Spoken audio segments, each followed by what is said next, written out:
이 겁쟁이 같은 놈은 그럴 생각이 없던 것 같습니다. 생각은 아까와 똑같겠죠. 다 마크맨이 붙어있어서 줄 놈이 없다. 그렇다고 내가 전진해서 그 마크맨을 떼어주긴 싫어.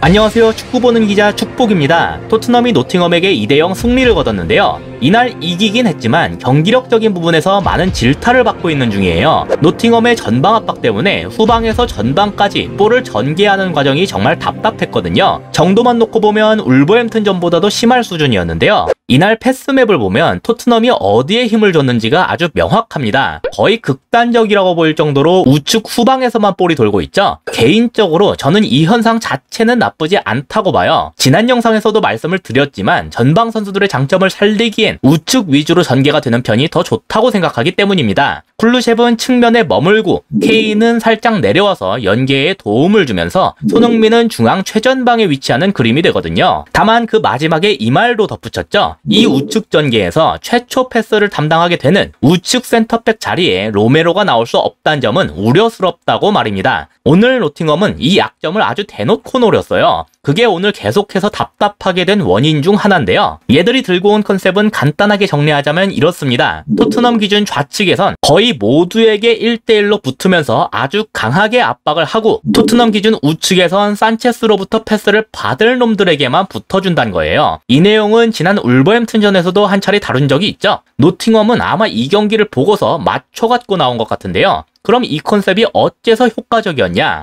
아마 소개해드릴 일련의 과정을 보시면 바로 이해가 되실 겁니다. 지금은 산체스가 볼을 잡고 있는 중인데요. 주목할 선수는 산체스 앞에 있는 이 녀석, 왼쪽 공격수인 깁스 화이트입니다. 이날 노팅엄이 전방에서부터 압박을 했다고 말씀드렸죠. 그래서 본래라면 다이어로부터 산체스에게 패스가 투입된 순간에 얘는 바로 산체스에게 압박을 들어가는 게 맞아요. 하지만 자세에서부터 드러나듯이 얘가 그러질 않았습니다. 산체스는 갖다 버리고 뒤에 있는 에메르송에게 뛰어가고 있죠. 산체스로부터 볼이 투입될 선수에게 붙는 거예요. 근데 이건 상식적으로는 이해하기 어려운 행동입니다. 당장 볼을 갖고 있는 산체스에게 공간이 너무 넓게 열리기 때문이에요. 산체스가 이걸 잡고 그냥 직접 올라간다면 어떻게 될까요? 결국은 아까 에메르송에게 열심히 달려갔던 이놈이 다시 산체스를 잡으러 갈 수밖에 없게 됩니다.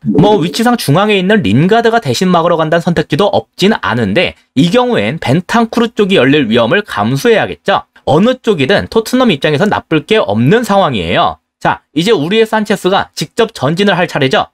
이상한 일입니다. 산체스가 볼을 잡고 있질 않아요. 다이어에게 볼을 넘겼기 때문인데요. 산체스 생각은 뭐 이랬겠죠. 아이 주변에 줄 데가 없잖아. 그냥 다이어한테나 줘야겠다. 근데 앞을 향하는 패스가 아니라 이렇게 옆이나 뒤를 향하는 패스는 상대에게 압박하러 들어와 주세요 라고 말하는 거랑 똑같습니다. 그래서 린가드가 얼씨구나 하면서 달려들고 있죠. 여기에서 골키퍼한테까지 넘기면 그 연장선상이에요. 골키퍼한테까지 달려들 게 뻔합니다. 그래도 다행히 아직도 산체스에게 공간이 많이 열렸기 때문에 그렇게까지 되진 않았는데요. 다이어가 다시 한번 산체스에게 볼을 넘겼습니다. 그러니까 아까 그림의 반복이죠. 여전히 산체스에겐 아무도 붙지 않는 상황이에요. 그럼 이제 이번에야말로 산체스가 전진을 해야겠죠. 전진을 해서 앞에 이 둘 중 누구 하나라도 자기한테 유인을 해서 그래서 벤탄쿠르든 에메르송이든 누군가에게 공간을 만들어 줘야겠죠. 이 겁쟁이 같은 놈은 그럴 생각이 없던 것 같습니다. 생각은 아까와 똑같겠죠. 다 마크맨이 붙어있어서 줄 놈이 없다. 그렇다고 내가 전진해서 그 마크맨을 떼어주긴 싫어. 아주 몸 자체를 획하고 틀더니 볼을 골키퍼한테 넘겼어요. 아까는 다이어한테 넘기더니 이번엔 골키퍼. 지금 린가드 모습을 보시면 벌써부터 앞으로 튀어나갈 준비를 하고 있죠. 산체스가 백패스하는 순간에 바로 골키퍼에게 압박을 들어가겠다는 거예요. 볼을 받은 요리스는 이제 반대편으로 돌릴 수밖에 없게 됐습니다. 린가드의 압박 때문에 줄 곳이 이제 여기밖에 없었거든요. 그래도 뭐 좋게 보면 방향을 전환했다고 할 수도 있겠죠. 근데 딱 봐도 아까 산체스와는 대응이 다릅니다. 벤 데이비스에게 볼이 가자마자 우측 공격수인 브레넌 존슨이 아주 후다닥 달려오고 있어요. 이유는 간단하죠. 얘는 냅두면 직접 전진을 할 수 있는 놈이거든요. 이걸 돕기 위해서 페리시치까지 내려왔지만 그 뒤에도 바로 또 하나가 붙고 있죠. 토트넘이 최후방에서 볼을 잡고 있는 상황인데도 마치 공격을 당하는 것처럼 느껴질 정도예요. 그리고 그 느낌은 별로 틀리지 않았습니다. 결국 여기에서 노팅엄이 압박에 성공하면서 공격권을 되찾았거든요. 후방에서 볼을 뺏긴 만큼 상당히 위험할 수도 있었어요. 수비 라인이 제대로 정돈이 될 수가 없기 때문입니다. 당장 산체스와 다이어 사이의 거리만 봐도 엄청나게 넓은 상태죠. 토트넘 입장에서 다행스러운 것은 노팅엄의 마무리가 썩 좋지 못하다는 것뿐이었어요. 이쯤 되면 처음에 보여드렸던 패스맵에 대해서도 생각이 조금 달라지게 됩니다. 아까 토트넘이 우측에 힘을 줬다고 했는데 이게 정말 토트넘이 그렇게 의도를 한 거냐, 아니면 노팅엄이 이렇게 되도록 유도를 한 거냐. 솔직히 후자가 조금 더 가능성이 높아 보인다는 생각을 지울 수가 없네요. 이러니까 보면서 짜증이 나는 거예요. 이 구도는 팀의 체급을 봤을 때 반대가 되면 반대가 돼야지, 노팅엄이 아무리 초반 경기력이 괜찮다고 해도 이렇게 되면 안 되죠. 더 화가 나는 건 오른쪽에서 잘만 하면 이 의도를 충분히 깨부술 수 있는 구조이긴 했단 건데요. 득점 장면만 봐도 그렇습니다. 지금은 산체스가 볼을 잡고 있는 중인데요.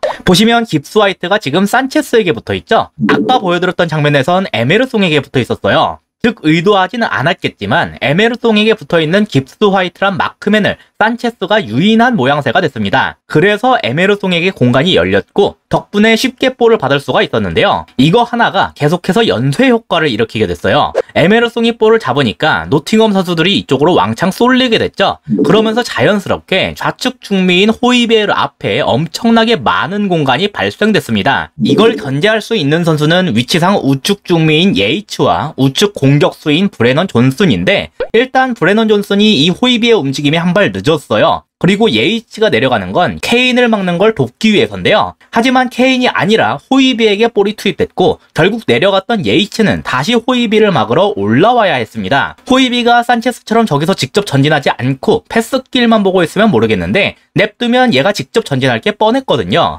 근데 애초에 주어졌던 공간이 너무 넓었었죠. 예이치가 자기한테 오는 걸 보고서 호이비가 바로 케인에게 투입했어요. 이제 케인을 막을 수 있는 건 뒤에 있는 센터백 하나뿐이고 1대1이라면 수비보단 공격이 유리합니다. 다른 쪽을 보시면 쿨루셰비 측면 높은 곳으로 전진했고 손흥민은 중앙 원톱 같은 위치에 있는 것도 확인할 수가 있죠. 지난 시즌에 자주 나왔던 득점 패턴이에요. 케인이 버틴 다음에 이렇게 볼을 넘겨주고 그걸 손흥민이 침투해서 마무리하는 딱 그런 그림인데요. 케인이 버티지 못하도록 아주 강하게 태클이 들어가면서 그 패턴이 나오진 못했어요. 하지만 이후 처리 과정에서 볼이 쿨루셰백에 흘렀고 덕분에 토트넘은 계속해서 공격권을 가져갈 수 있었습니다. 다만 후방에 3명이나 버티고 있었기 때문에 숫자상 그 상황이 그렇게 좋다고 볼 수는 없었는데요. 손흥민이 앞으로 달리면서 그 3명을 모조리 자기 쪽으로 끌어당긴 덕분에 그걸 어느 정도 해소할 수가 있었어요. 노팅엄 수비진들의 판단이 약간 아쉬웠다고 볼 수도 있겠습니다. 지나치게 많은 숫자가 손흥민에게 투입됐기 때문에 반대편에서 뛰고 있는 케인이 너무 자유로워졌거든요.